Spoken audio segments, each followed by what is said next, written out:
Oi, gente, tudo bem com vocês? Eu espero que sim. Estamos aqui mais uma vez para a gente dar continuidade à disciplina Didática 1, Fundamentos e Práticas. Eu sou a professora Cristina Damasceno e na aula de hoje nós vamos estar tratando sobre as tendências pedagógicas. E o que vem a ser as tendências pedagógicas, Cristiana? Né? Nessa educação, né, nesse mundo da educação em que é muito vasto, muito amplo. A gente acha que basta, às vezes, né? A gente acha que saber conhecimentos pedagógicos, a relação professor-aluno, a avaliação, isso é o todo da educação, né? Mas é importante que a gente saiba que a pedagogia, que a didática, ela vai muito além, né, dos conhecimentos passados do professor para o aluno. Então, um dos caminhos trilhados pela didática justamente perpassa por essas tendências pedagógicas, tá? E o que é tendência pedagógica? São conjuntos de pensamentos de filósofos, de autores, de pedagogos, de alguns até que nós já falamos no módulo passado, que falam de uma educação, né? Que falam da educação de uma determinada forma, de uma determinada maneira. Tem características próprias, cada uma dessas tendências, né? E é importante que vocês saibam que as tendências pedagógicas, elas se dividem em dois grandes grupos, tá? As tendências de cunho liberal e as tendências de cunho progressista. Isso porque a gente vai, a partir de agora, falar de cada uma dessas classificações, né? Tendência liberal, depois tendência progressista, e dentro desses dois modelos grandes, né? A gente pensa assim, um guarda-chuva, né? Tem uma tendência, as tendências pedagógicas liberal e progressista. Dentro desse guarda-chuva, cada ganchinho dele vão trazer outras tendências, né? Que vão estar dentro dessa maior, que é a liberal ou a progressista, certo? Então, dentro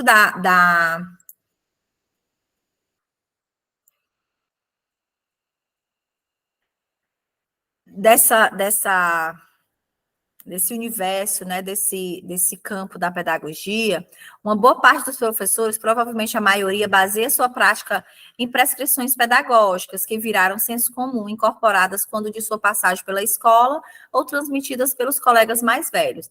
Entretanto, essa prática contém pressupostos teóricos implícitos, que são justamente as tendências pedagógicas. Por outro lado, há professores interessados no trabalho docente mais consequente, professores capazes de perceber o sentido mais amplo de sua prática, de explicitar suas convicções, inclusive aqueles que se apegam à última tendência da moda, sem maiores cuidados em refletir se essa escolha trará, de fato, respostas que eles procuram. Então, para que a gente possa, né, entender esse efeito guarda-chuva que eu falei para vocês, eu trouxe aqui um esquema, tá, dessas tendências, né, como elas estão subdivididas, para que vocês possam não esquecer. Isso é questão de concurso público, tá, pessoal? As tendências liberais, elas são subdivididas em tendência tradicional, tendência renovada progressista, tendência renovada não diretiva e tendência tecnicista. As tendências progressistas, elas estão subdivididas em tendência libertadora, tendência libertária e crítico social dos conteúdos.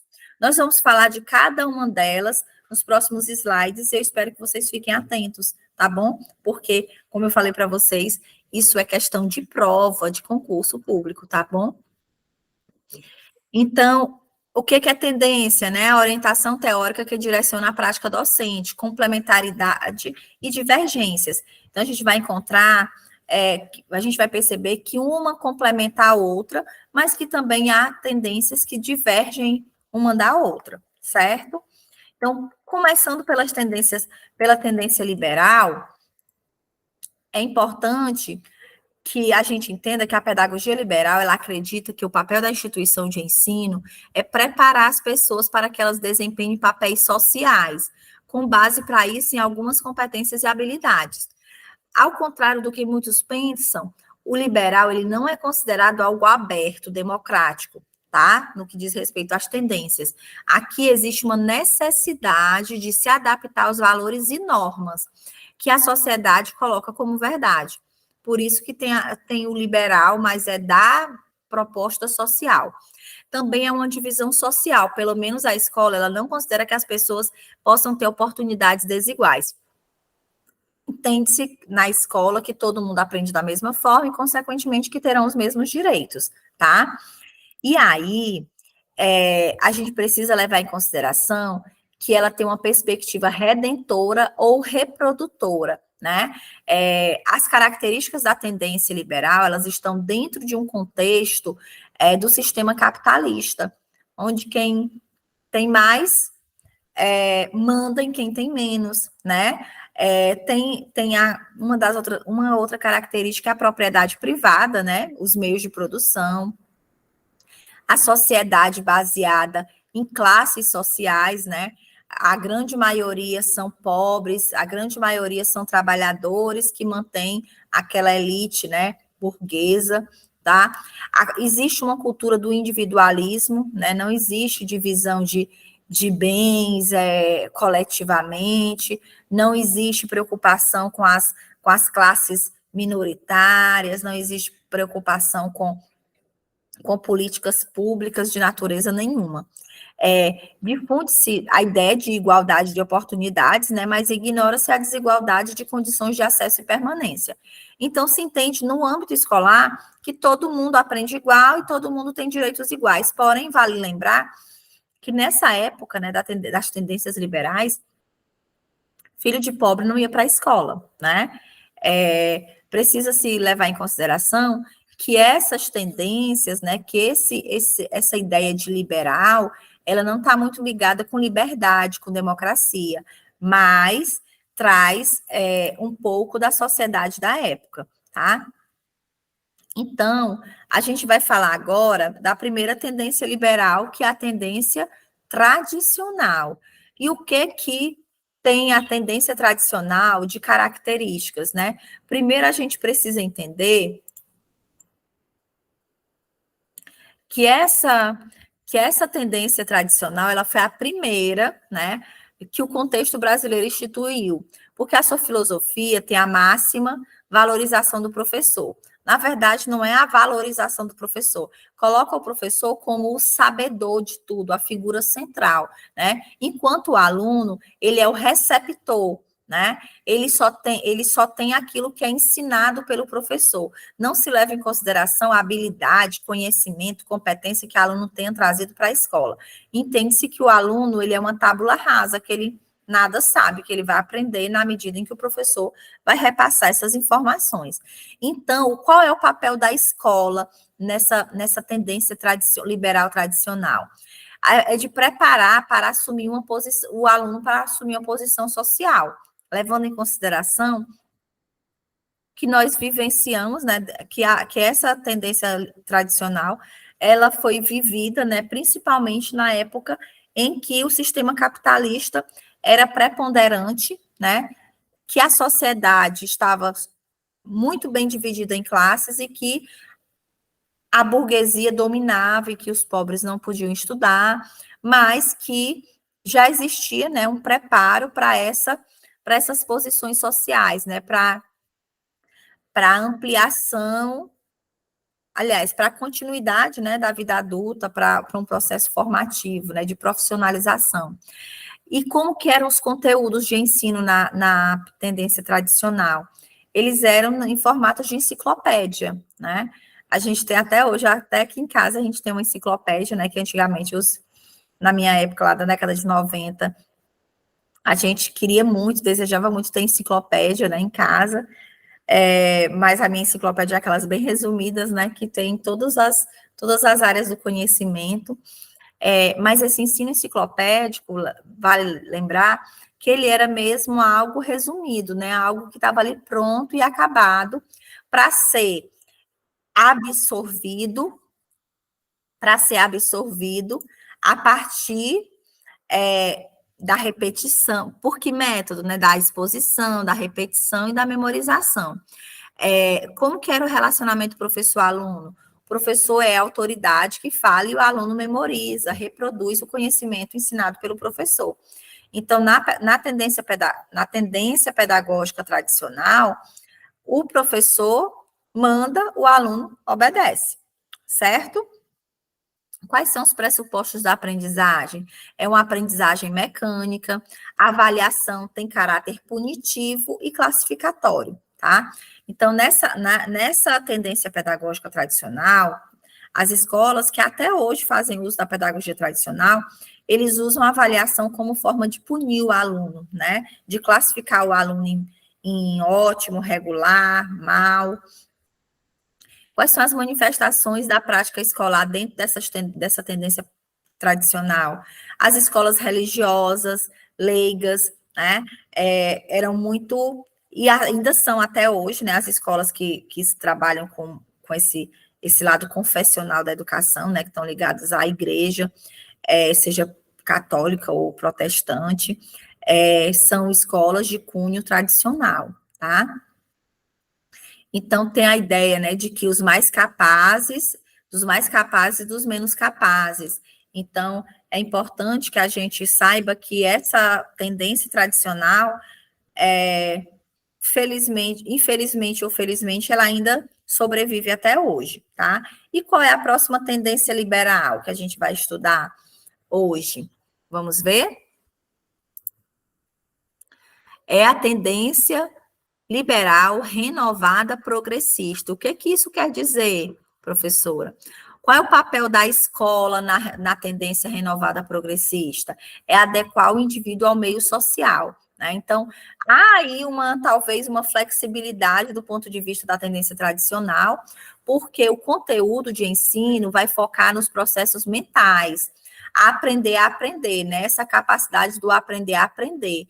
Então, do aprender fazendo, né? Algo que a gente tem até hoje com a ideia do mão na massa, que é até uma metodologia ativa que é utilizada. Então, como que acontecia o relacionamento professor-aluno? O professor auxilia o aluno em seu desenvolvimento espontâneo. Essa tendência renovada progressista, ela vê o aluno como um sujeito capaz de aprender, né? Capaz de buscar o seu conhecimento a partir de um ambiente preparado, a partir de materiais preparados. E aí, o papel do professor, né, é justamente de estar ali auxiliando nesse desenvolvimento que, de uma certa forma, é espontâneo por parte do aluno, tá? E quais são as manifestações dessa prática escolar? Vai aparecer alguns nomes que nós já até falamos sobre eles no módulo passado: Montessori, Maria Montessori, De Crowley, Dewey, Piaget, né? Foram nomes que estão relacionados à tendência renovada progressista, né? Onde acredita-se numa prática reduzida do papel do professor, em detrimento do papel do aluno, certo? E aí se faz valer um método bem próprio de cada um desses autores, né, de cada um desses teóricos, tá? A próxima tendência é a tendência renovada não diretiva. Qual é o papel da escola nessa tendência? É formar atitudes. Então, essa tendência, ela acredita que uma boa educação é como uma boa terapia, né? Então, os conteúdos são dado ênfase em aspectos psicológicos, tá? Com a comunicação entre as relações. Os métodos de ensino, eles passam pela sensibilização, pela facilitação e pelo relacionamento interpessoal. O relacionamento professor-aluno, o foco é no aluno e não no professor. O professor, ele é especialista em relações humanas, então ele vai estar mediando essa capacidade do aluno de envolver-se com o conteúdo, tá? Envolver-se de forma psicológica, emocional, certo? Os pressupostos de aprendizagem são a motivação, a aprendizagem relevante, a autoavaliação também é uma característica muito marcante nessa tendência renovada não diretiva, tá? E a tendência renovada não diretiva tem como manifestações na prática escolar Carl Rogers, né, que é um psicólogo clínico, e também possui muitos outros seguidores. Mas é importante que a gente entenda que o objetivo dela é a valorização dos aspectos afetivos e atitudes, tá? Por isso que ela se preocupa na participação do aluno e os conhecimentos que ele traz, diferentemente da pedagogia tradicional, da tendência tradicional, tá? Há uma valorização, né, a partir das ideias do conhecimento de John Dewey, da valorização dos aspectos afetivos, aliás, de Carl Rogers, né? Carl Rogers acredita, né? Valoriza os aspectos afetivos, a socialização, o foco em atividades autoavaliativas também. O professor ele é centrado nas relações humanas, né, no relacionamento. Então, o professor ele conduz o aluno no processo de ensino-aprendizagem com menos interferência possível, porque o foco é promover o autodesenvolvimento do aluno, tá? E a realização pessoal desse aluno. As atividades, elas geralmente são baseadas em debates, em trabalhos em grupo, em aprendizado voltado para práticas, né? O estímulo do pensamento.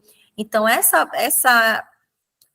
tendência não diretiva, ela é muito interessante, né? Do ponto de vista dessa relação professor-aluno, dessa compreensão de que a educação ela é como se fosse uma terapia, né? Ela desenvolve os aspectos psicológicos e cognitivos, tá?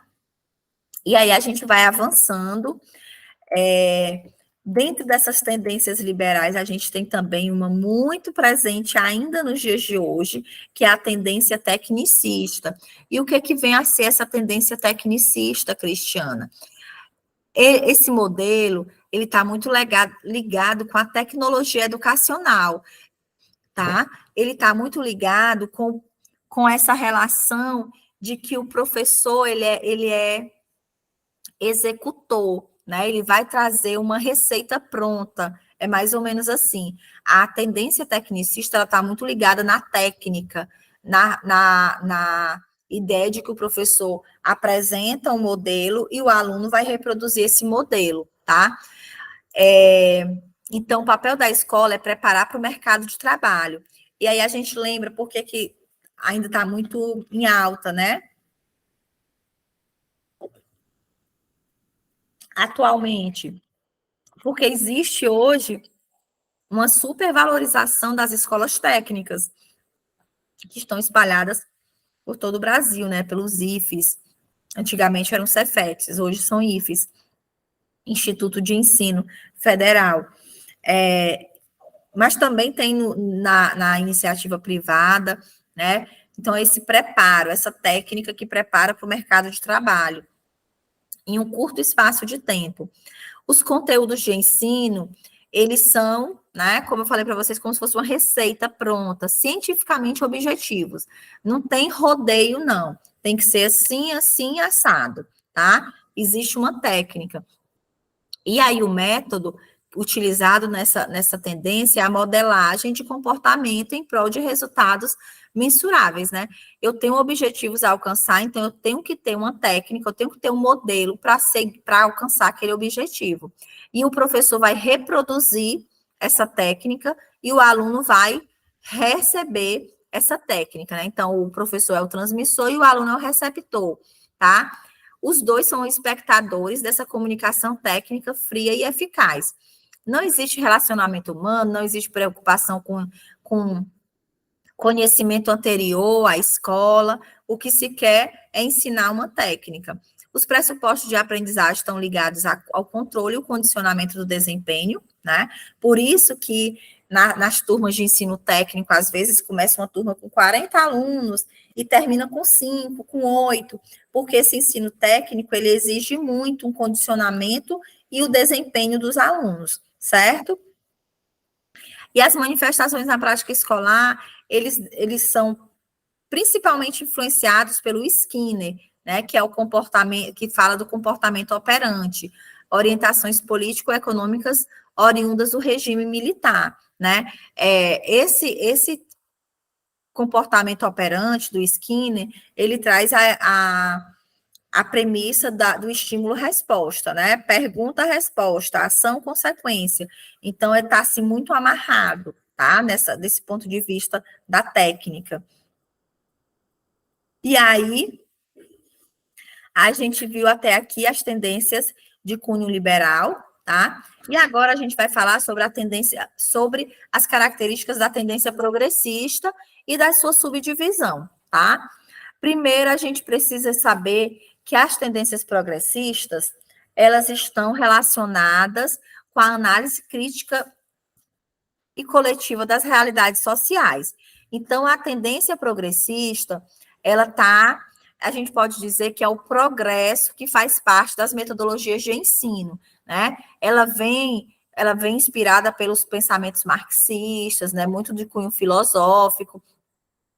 Essa tendência, ela estimula, né, a reflexão. É importante entender que o aluno nessa tendência ele vai ter um aspecto de protagonista, tá? Então, essa finalidade sociopolítica, ela também está presente dentro dessa tendência progressista, tá? A ideia dos movimentos de classe, dos movimentos sociais, eles vão aparecer com uma força muito grande nessas tendências progressistas, e pode não se institucionalizar em uma sociedade capitalista, mas é um instrumento de luta, né? Então, as tendências progressistas, elas estão muito ligadas com esse universo capitalista, mas na busca pelo enfrentamento, né, pela contraposição. E aí, quais são essas tendências? Vamos falar delas agora.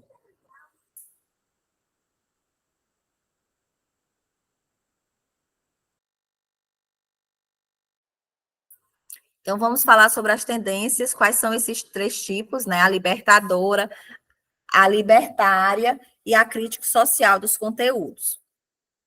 Então, a tendência libertadora é aquela grande inspirada por Paulo Freire, né?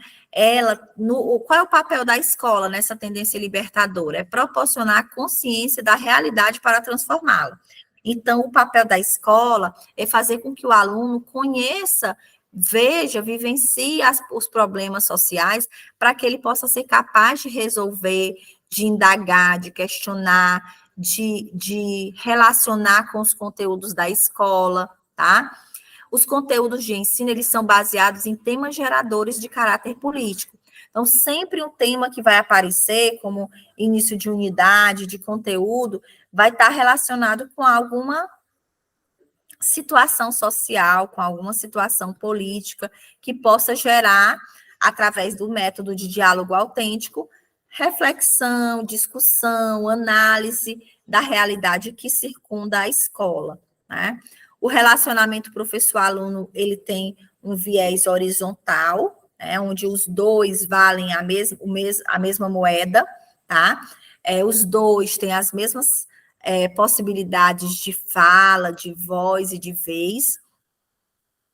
Os passos para a aprendizagem, eles acontecem através da codificação, decodificação e problematização, né? Aí a gente vai ver ainda uma certa, uma metodologia mais resistente, né? mais assertiva, tá? Os pressupostos estão ligados à reflexão crítica acerca de problemas reais, esse envolvimento com a realidade, com as situações, problemas, as discussões, fazendo contraponto com os conteúdos que estão sendo desenvolvidos na sala de aula.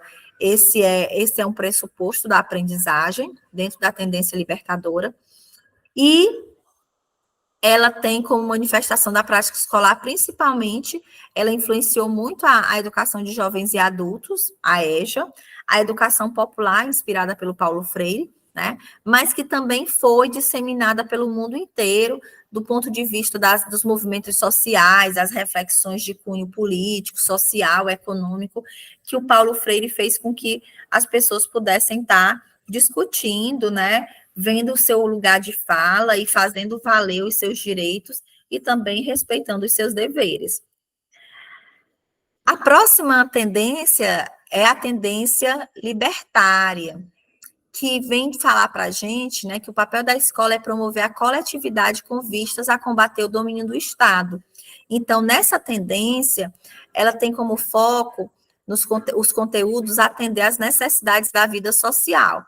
Então, a gente vai ter uma flexibilidade aí do ponto de vista da reflexão, mas também vão haver vivências grupais, a capacidade de autogestão.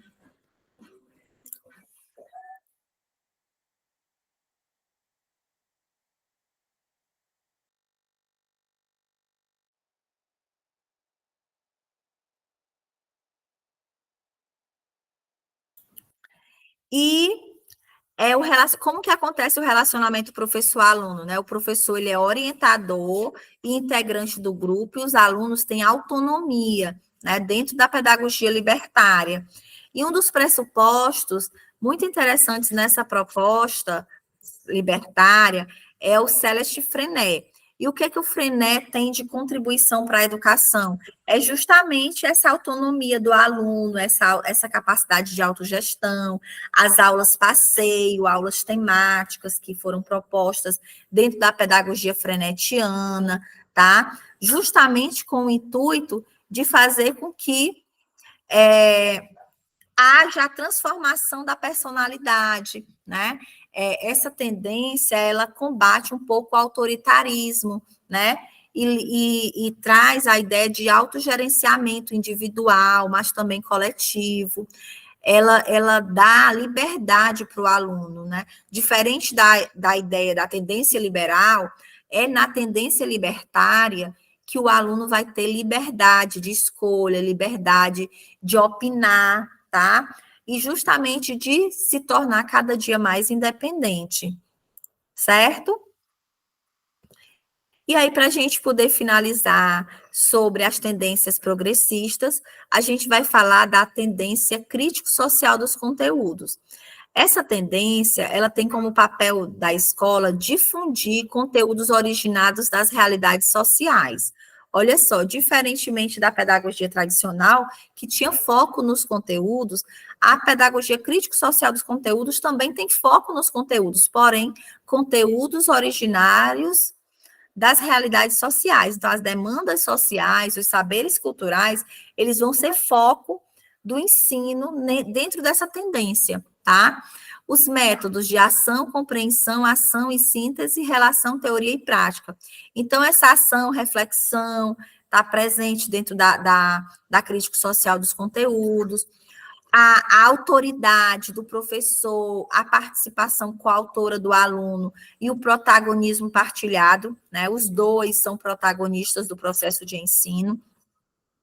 As metodologias de ensino que são utilizadas são baseadas na aprendizagem significativa, tá? E a aprendizagem significativa, a gente traz um nome para vocês, que é o David Alzubel, que está muito ligado. Eu vou colocar para você.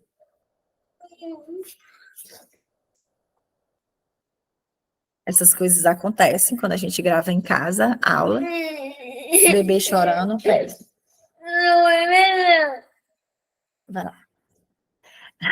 Desculpa, gente. E aí, a gente tem também como... aliás, aprendizagem significativa, né? E aí tem um grande nome que vocês precisam anotar aí no caderninho de vocês para vocês pesquisarem, que é o David Alzubel, que defende a teoria da aprendizagem significativa, e as manifestações da prática escolar, elas estão relacionadas com Charlotte, Manaconda, Demerval Saviani, o advento da escola pública, a relação da parceria da escola com a sociedade, então, tudo fomentados, né, dentro dessa perspectiva da tendência crítico-social dos conteúdos, certo? E aí, eu trago aqui para a gente poder fazer um resumo da nossa aula, né, lembrar que nós estudamos hoje as tendências pedagógicas e que dentro dessas tendências pedagógicas nós temos dois grandes grupos, tá? As de cunho liberal e as de cunho progressista, e que dentro das tendências liberais a gente tem as conservadoras, né? Eu trago aqui nesse esquema as conservadoras, que são a tradicional e a tecnicista, e as renovadas, que é a diretiva e a não diretiva. No caso da diretiva aqui, a renovada progressista, tá? E as progressistas, a gente tem 3 tendências: a libertadora, a libertária e a crítico social dos conteúdos.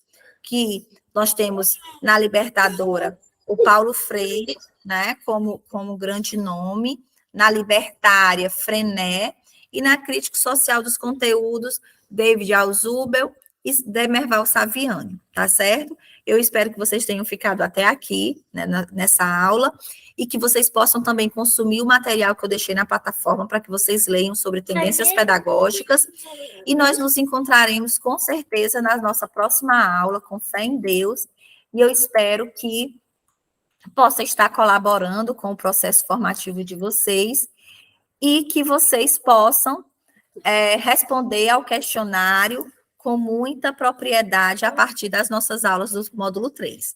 Tá bom, pessoal? Um abraço e até na nossa próxima aula. Tchau!